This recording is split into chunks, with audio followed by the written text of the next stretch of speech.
काही अगदी छोट्या चुका अशा असतात ज्या लक्ष्मी मातेला घरापासून दूर ठेवतात आणि जेव्हा माता घर सोडून जातात तेव्हा त्या जागी दुःख, कष्ट आणि दरिद्रतेची छाया पसरते. आज आपण जाणून घेऊ कुठले असे कर्म आहेत जे माता लक्ष्मी रुष्ट करतात आणि कसा एका स्त्रीचं आचरण व घरातील शिस्त ठरवते की त्या घरात समृद्धी राहील की दरिद्रता येईल. ही अगदी जुन्या देवपूर गावातील गोष्ट. गावात मोजकीच घरं, चारही बाजूंनी हिरवी शेते, ओल्या मातीचा मंद वास आणि सकाळच्या शांत वाऱ्यात फक्त पक्ष्यांचा आवाज.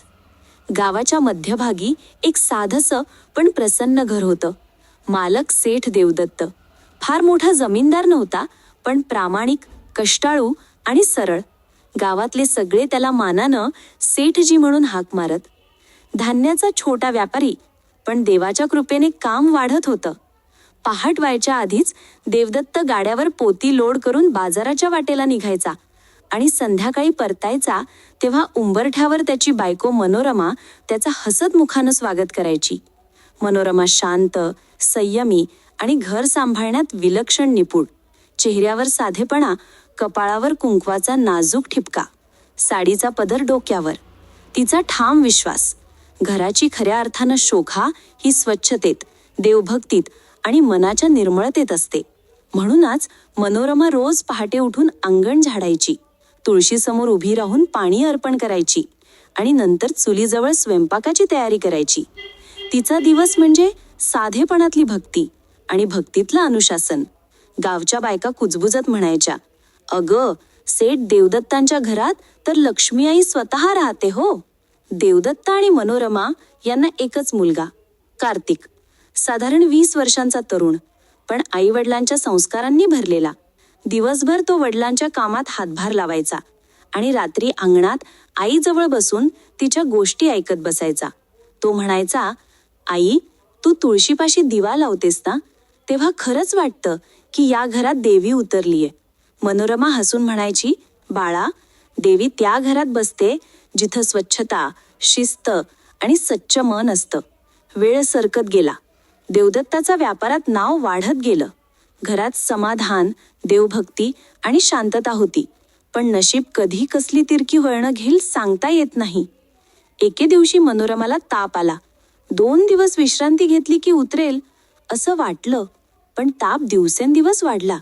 अंगात थकवा, कमजोरी आणि काही दिवसांनी ती एवढी अशक्त झाली की तिला स्वयंपाकघरापर्यंत जाता येईन असं झालं.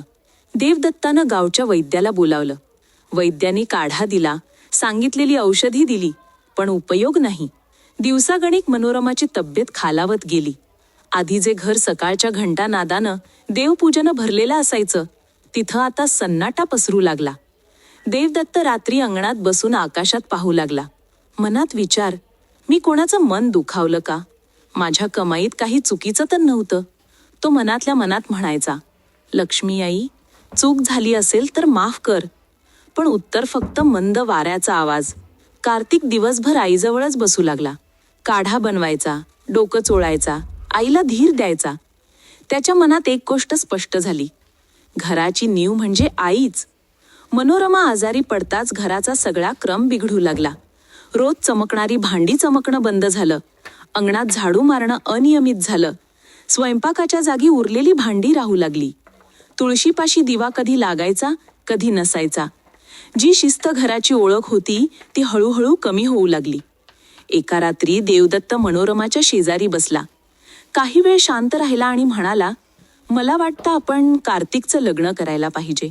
मनोरमाने डोळे उघडले. "इतक्या घाईनं? अजून तो लहानच आहे." देवदत्त गंभीरपणे म्हणाला, "लहान नाही उरलाय आता. घराला सून हवी. आणि मला हवंय की नवीन सून तू जिवंत असतानाच घराची रीत शिकावी." मनोरमाने थोडा विचार करून होकार दिला. "मुलगी अशी बघ की जी घराला आपलं म्हणेल." दुसऱ्या दिवशी देवदत्तानं शोध सुरू केला. देवपूरभर चर्चा पसरली की सेठ देवदत्त कार्तिकसाठी सून पाहतायत. गावात चौक, विहिरीवर, ओसरीवर सगळीकडे हेच बोलणं. कोणी म्हणे सेठजी मोठ्या घरची मुलगी घेतील, कोणी म्हणे नाही, त्यांना साधी संस्कारी बायकोच लागेल. तेव्हा देवदत्ताचा ओळखीचा हरिश्चंद्र भेटायला आला. तो म्हणाला, "एक मुलगी आहे, नाव उर्मिला, आदबीची, घरकामात तरबेज, मोठ्यांचा मान ठेवणारी." देवदत्त म्हणाला, "मी स्वतः पाहून येतो." दुसऱ्या दिवशी तो उर्मिलाच्या गावात गेला. घर साधं, अंगण स्वच्छ, तुळशीच्या कुंडीजवळ पाणी शिंपडलेलं, वातावरणात सच्चेपणा. थोड्याच वेळात उर्मिला पाण्याचा लोटा घेऊन आली. नजरेत नम्रता, चालण्यात शांतपणा. देवदत्ताच्या मनात आवाज आला, हीच. त्यानं तिथेच होकार दिला. देवपूरला परत येऊन त्यानं आनंदानं मनोरमाला सांगितलं. उर्मिला सच्ची वाटली. तिच्या डोळ्यात घराचा मान दिसतो.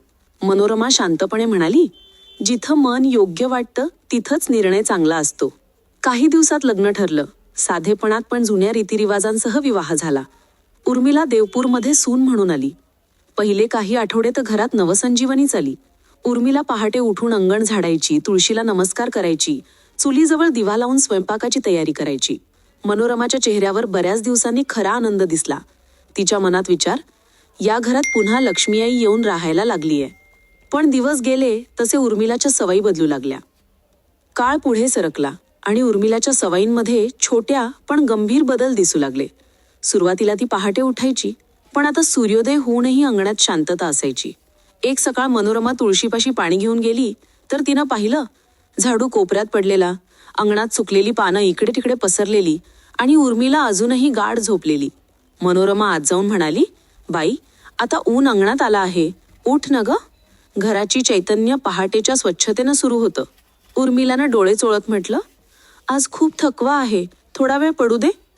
मनोरमा हलक्या पण गंभीर आवाजात म्हणाली, जास्त झोपलीस की मन सुस्त होतं, आणि जेव्हा मन सुस्त होतं ना, तेव्हा लक्ष्मीआई त्या घराचा रस्ता चुकवते. पहाटेची हवा आणि सूर्योदयाचं मऊ ऊन ही घराची खरी संपत्ती असते. त्यांना वाया जाऊ देऊ नको. उर्मिलानं उद्यापासून करीन असं म्हणून विषय टाळला. पण दुसऱ्या दिवशीही तेच चित्र. अशा अनेक छोट्या चुका जमू लागल्या. एकदा तर उर्मिला अंगणात झाडू मारताना घाईत झाडू तिच्या पायाला लागला. मनोरमा उंबरठ्याजवळ बसली होती.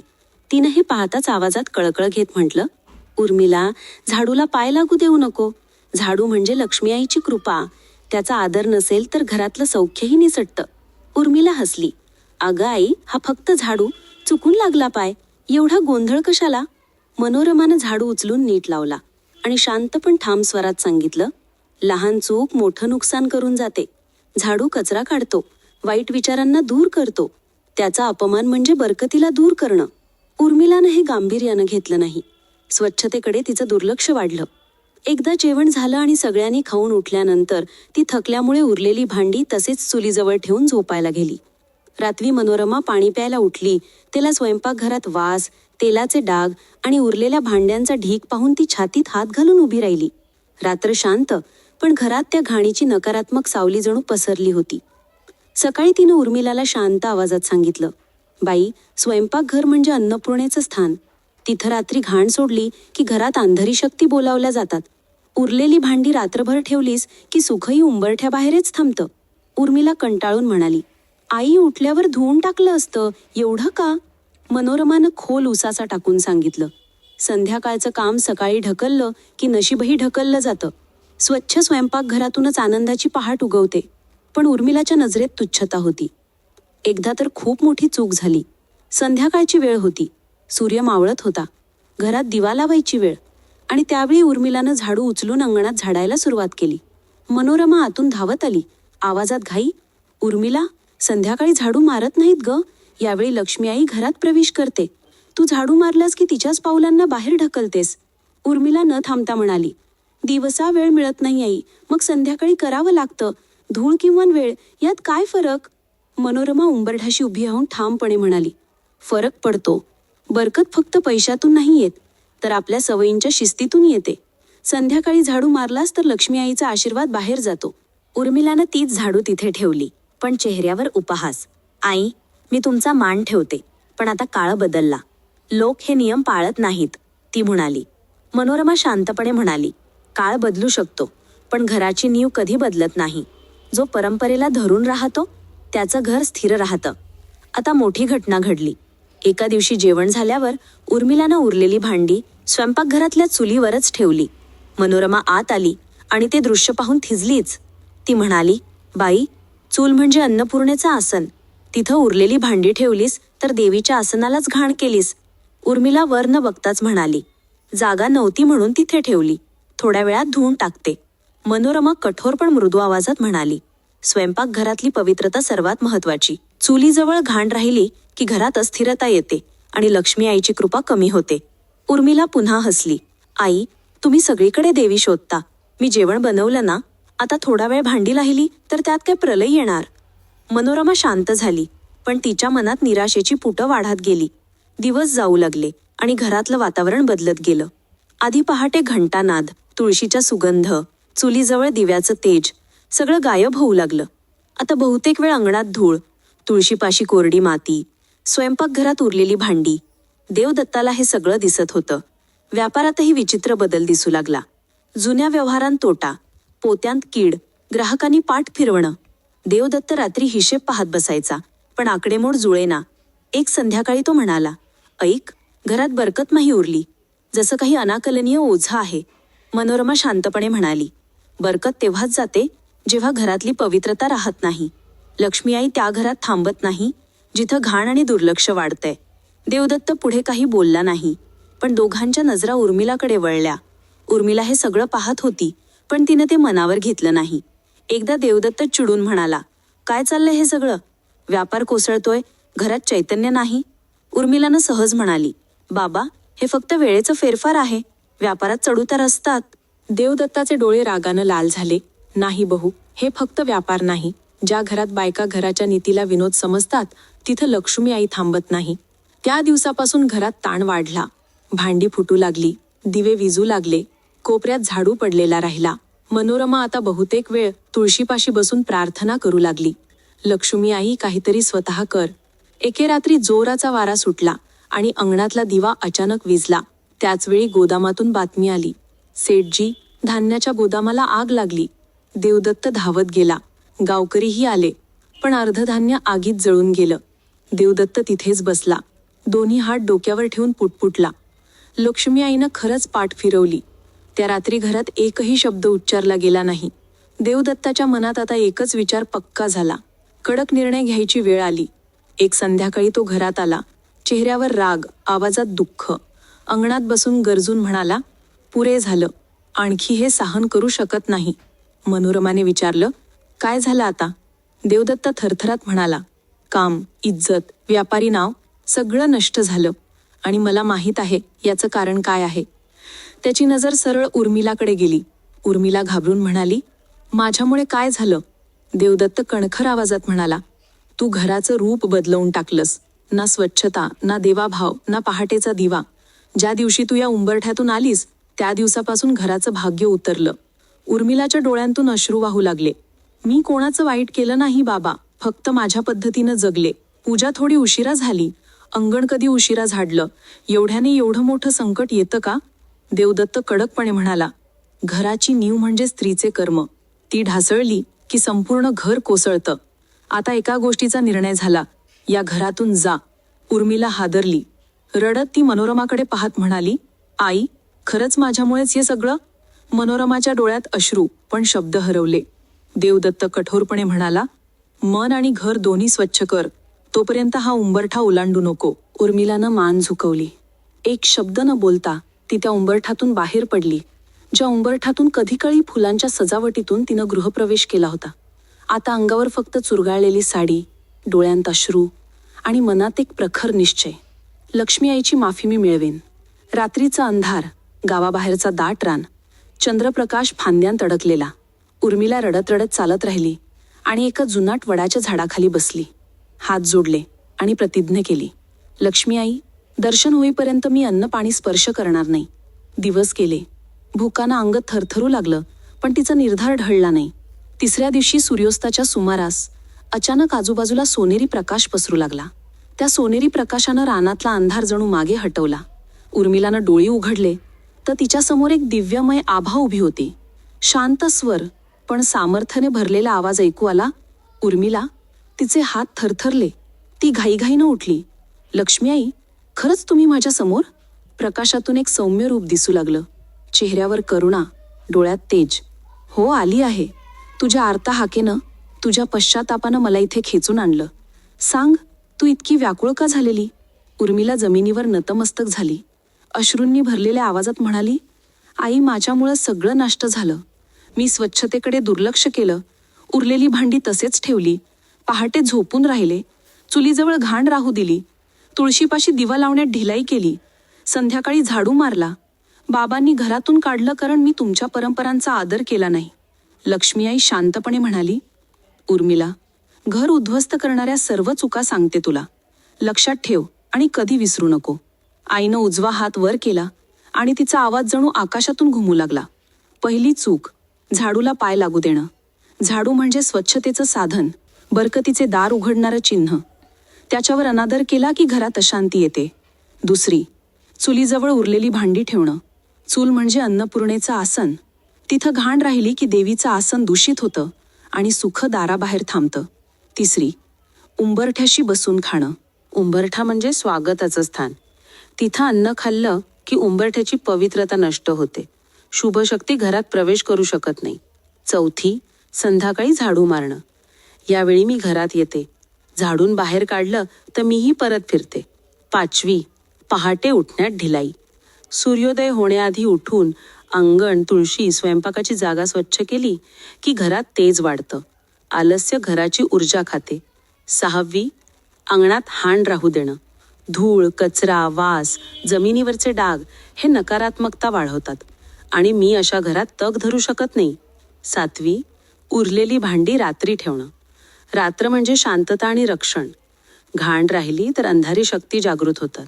आठवी, उंबरठ्यावर लाथ मारणं किंवा मारून दार बंद करणं. उंबरठा म्हणजे घराची मर्यादा. त्याचा अपमान म्हणजे घराच्या संरक्षणावर आघात. नववी, घरात वाद, कटुता आणि तिरस्कार ठेवणं. मी शांततेची देवी आहे. जिथं भांडण, राग, दुखवणारे शब्द असतात तिथं माझं स्थान नाही. दहावी आणि सर्वात मोठी चूक, श्रद्धा हलक्यात घेणं. स्वच्छता, शिस्त आणि भक्ती ह्या जुन्या रीत नव्हेत, त्या जीवनाचं संतुलन आहेत. आईचा आवाज मंद पण कडक झाला. लक्षात ठेव, मी त्या घरात राहते जिथं मन स्वच्छ, जागा स्वच्छ आणि हेतू शुद्ध असतो. उर्मिलाचे अश्रू थांबेनात. ती म्हणाली, आई, मी चुकले. मी तुमच्या सुवासनेची किंमत जाणली नाही. मला माफ करा. लक्ष्मी आईनं तिच्या डोक्यावर हात ठेवला आणि आवाज मृदू झाला. तू सत्य मनानं माफी मागते आहेस, हे मोठं आहे. आता परत जा. जिथून आलीस त्या उंबरठ्यातून पुन्हा आत जा. तुझ्या हातून पुन्हा स्वच्छता, शिस्त आणि भक्ती निर्माण होईल. आणि जिथं हे तीन असतील तिथं माझी कृपा आपोआप येईल. तेवढ्यात प्रकाश हळूहळू विरू लागला. संध्याकाळचा वारा मंद झाला. झाडांचा आवाज थांबला आणि रानात शांततेचं तेज उतरलं. उर्मिला नतमस्तक झाली. आई, तुमच्या वचनाचं पालन करीन. माझ्या आयुष्यात पुन्हा एकाही अंधारी चूक करणार नाही. ती उठली. पायात दम नव्हता, पण मनात प्रखर धैर्य होतं. गावाकडे परत चालू लागली. देवपूरच्या उंबरठ्याजवळ आली तेव्हा मनोरमा अंगणात होती. तिनं उर्मिलाला पाहताच धाव घेतली आणि अश्रूंनी ओले झालेले हात तिच्या गळ्यात घातले. उर्मिला, परत आलीस बाई माझ्याकडे. उर्मिला म्हणाली, आई, आता मला सगळं समजलं. लक्ष्मी आई घरात येते ते केवळ सजावटीसाठी नाही, तर स्वच्छता, श्रद्धा आणि शिस्तीसाठी. देवदत्त तिथेच उभा होता. त्याच्या चेहऱ्यावर कडकपणा नव्हता, तर आश्चर्य आणि समाधान होतं. त्या दिवसापासून उर्मिलानं घर पुन्हा बदलायला सुरुवात केली. पहाटे उठून अंगण झाडणं, तुळशीला पाणी, चुलीजवळ दिवा, स्वयंपाकघर स्वच्छ, उरलेली भांडी लगेच धुणे, संध्याकाळी झाडू न मारणे, उंबरठ्याचा मान राखणे, सगळं परत सुरू झालं. काही दिवसांत घरात पुन्हा चैतन्य परतलं. देवदत्ताचा व्यापार सावरू लागला. ग्राहक परत आले. धान्याला चांगला भाव मिळू लागला. गावात बोलणं सुरू झालं. अगं बाई, सेठ देवदत्तांच्या घरात पुन्हा लक्ष्मी आई बसलीये. लोक दूरदूरून येऊन विचारू लागले, त्यांचं घर कसं बदललं? उत्तर एकच, स्वच्छता, श्रद्धा आणि शिस्त. आजही देवपूरच्या लोकांत ही गोष्ट सांगितली जाते. घर उद्ध्वस्त करतात त्या चुकांना लहान समजू नका. दरिद्री येते अलक्षाने, पण बरकत येते सवयींनी. म्हणून लक्षात ठेवा, पहाटे उठणं, अंगण स्वच्छ ठेवणं, चुलीजवळ उरलेली भांडी न ठेवणं, संध्याकाळी झाडू न मारणं, उंबरठ्याचा आदर, हे नियम घराला सुरक्षित ठेवतात. आणि जिथं हे नियम पाळले जातात तिथंच लक्ष्मी आई चिरंतन वास करते. आजच्या पवित्र कथेनंतर तुम्हा सर्वांना शांतता आणि सौख्य लाभो अशी मनःपूर्वक प्रार्थना. दैवी कृपा सतत लाभावी यासाठी तुमचा सहभाग अत्यंत महत्त्वाचा आहे.